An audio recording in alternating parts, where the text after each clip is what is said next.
Hello, everybody. My name is Ian Kirkpatrick. I am an author and robot, and today it is time for the quarter two roundup, summary, catch up, whatever we want to call this. We did a quarter one roundup at the end of March. And so this year we're trying to do something new that's like breaking the year into four quadrants of, 3 months. And to sort of help with setting goals, with measuring successes, and that sort of stuff. Anyway, so now it is the end of quarter two. We are halfway through the year. Congratulations, everybody, for surviving the year of the rat so far. Only 6 more months to go.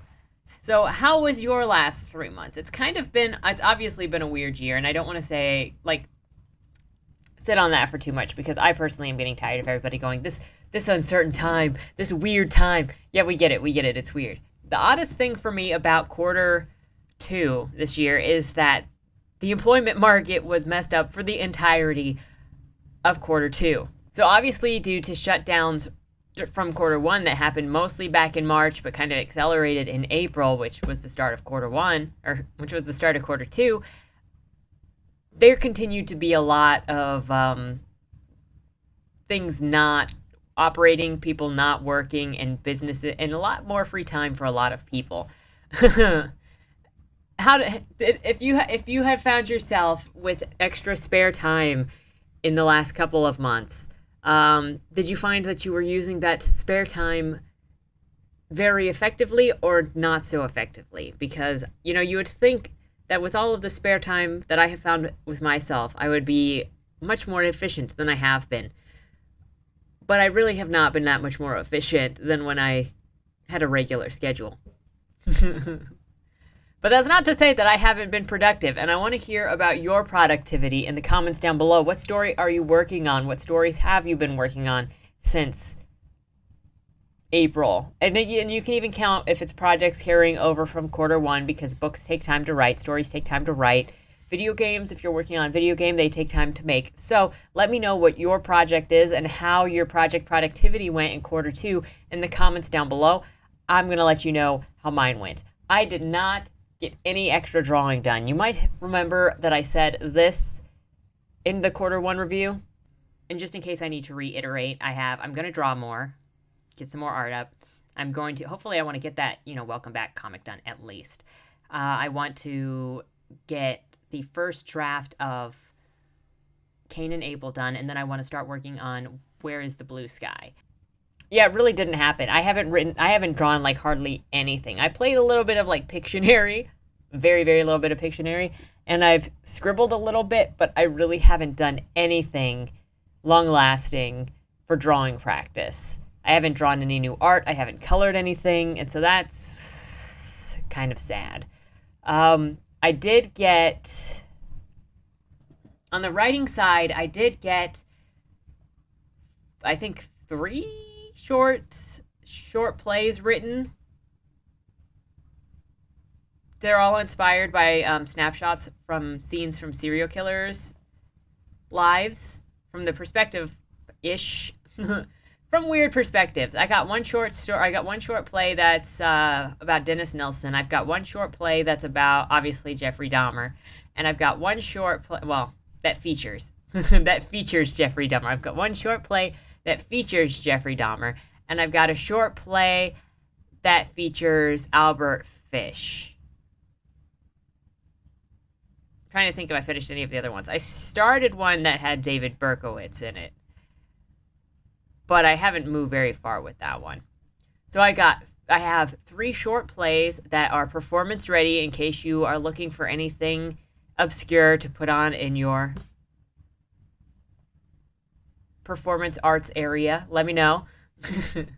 And then on my current big project, which is Cain and Abel, I am about 45,000 words into it now, which is not really that great for 3 months, theoretically, of working on this. I do also have the side project that I've been working on that is completely unrelated and just a web series, and I think I just posted this It's at over 73,000 words or 72,000 words, something like that. But it's getting up there. So that's been fairly consistent. I do think I missed a week on updating that consistently.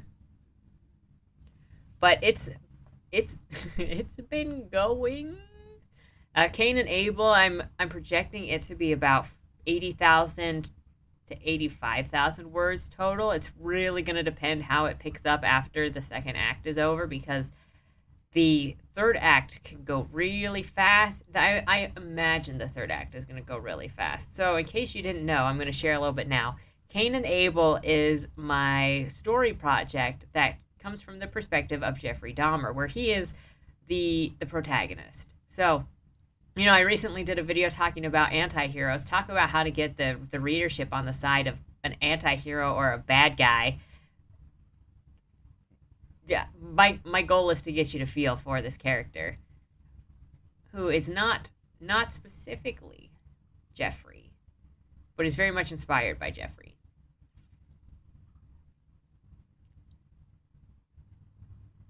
And so Act 3 is basically when when his 1 year long rampage starts. So that could go really, really fast, but it'll be interesting to me to see just how it varies and just how it carries. Because I don't know how you guys do your plotting, and I would love to hear about that in the comments down below. But with my plotting, I kind of get a general idea of what I want to happen, and I just kind of name my chapter to that so that I know what needs to happen in that chapter. And then I kind of see what's going to happen to get me there, or to work through whatever theme I've just given myself for that chapter. So pretty much most of the chapters in Act 3 are just called he kills somebody, he kills somebody, he kills somebody. But I have to work up the tension to that into Act 2, and I think I'm up to chapter 14 in Act 2. He's about to leave college. Did not graduate, mind you. Real Jeffrey flunked out of all of his classes in college in his first term, and was pulled out of college. Mine is not failing all of his classes. He's failing some of his classes, but he's having some issues with his roommates. Anyway, enough about that. So that is my big project. That's where it is at. I really hope that I was like, about a week ago, I was like, oh, I wonder if I could get this story to the end by the end of June. But I knew that it was not going to happen. Some of my other goals, so setting up goals for quarter 3, and let's do that. So now that we have expressed what we did with quarter 2, let's set up goals for quarter 3. So also in your comments down below, after you tell me what your quarter 2 goals were and how they went, let me know what your quarter 3 goals are. Mine are obviously finishing Cain and Abel's first draft, which means then I would get to go and move on to my robot story, Where is the Blue Sky? And I love those characters so much. It needs so much work, though. Like, half of the plot is missing. I don't know how it's 160,000 words, but half of the plot is missing. Because, you know, it's got a focal point of 2 sets of characters, but one set is basically non-existent. And when I wrote the first draft, I had no idea how to, like, what his storyline is, and at this point I still don't know what what that side of the storyline is going to be to help plug into the novel, or the rest of the novel. But I would like to finish a first draft of Cain and Abel, hopefully before the end of July. That would be awesome, so I'm going to try really hard for that. I would like to get started on Where is the Blue Sky, and I would also like to get editing. I would also like a July goal to be. I would also like a July goal to be editing my gothic horror novel, Creatures Lie Here, because I got some new ideas for it that I want to edit. I know that I want to change some parts of the ending, though I'm not sure where I want to change those to, but I know some character stuff that I need to change, and I do need to play with the voice. I need to find some beta readers for that to get some more ideas for what's not working, I think. Because I think I've only had like one person read it so far. So it's kind of a touchy book, though. Like, it is horror. There's a lot of terrible stuff in it. But if you're interested, and we might be good partners, email me.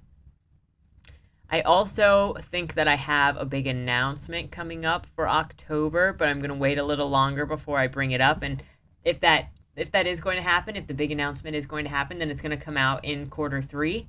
So I'll let you know soon. I'm just not going to spoil it right now. And finally, the last thing that I'll mention is that I have signed up for Parlay as a social media outlet. I'm kind of getting away from Twitter because sometimes it just seems a little too rowdy and negative for me. But if you want to connect on social media, you can find me on Parlay. That's where I'm trying to frequent now to connect with the writers and writing community. So head on over there. I will have a link in the description below for you to find me, and maybe I'll see you over there. Lastly, I know I just said lastly, I'm crushing on this dude who doesn't know I exist, and I'm just going to leave that there. Oof. Anyway, I did forget one thing that I also did in quarter 2, and that was I edited my story New Meat, which is a horror dark comedy, which I would like to read a little bit for you now to give you a taste. Very appropriate, New Meat. And that'll be probably it.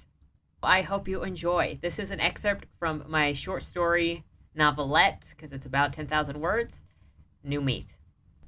But the day he disappeared was different. He barked to greet the squirrels for the morning chase. I saw him run across the yard through the kitchen window above the sink. He barked up at his favorite tree. I turned to the coffee pot, and at some point his voice disappeared. I noticed he'd been quiet for 5-10 minutes. He wasn't waiting at the door, so I went outside to call for him. He didn't come. I went into the yard and found the gate open. He was gone. The next day I got a letter in the mail saying Terry's Butcher Shop had new meat in. The ad read, "It might not be what you're used to, but every sustainable community is switching to new meat for health benefits, environmental benefits, and of course the superior taste. Try our anthill loaf, ground grasshopper mix, and premium pet cuts." I wanted to vomit. "Century isn't cut under a glass at the butcher shop," I said without believing myself. I got coupons in the mail, and I couldn't stop thinking about it. I couldn't stop thinking about who would sell me a better price.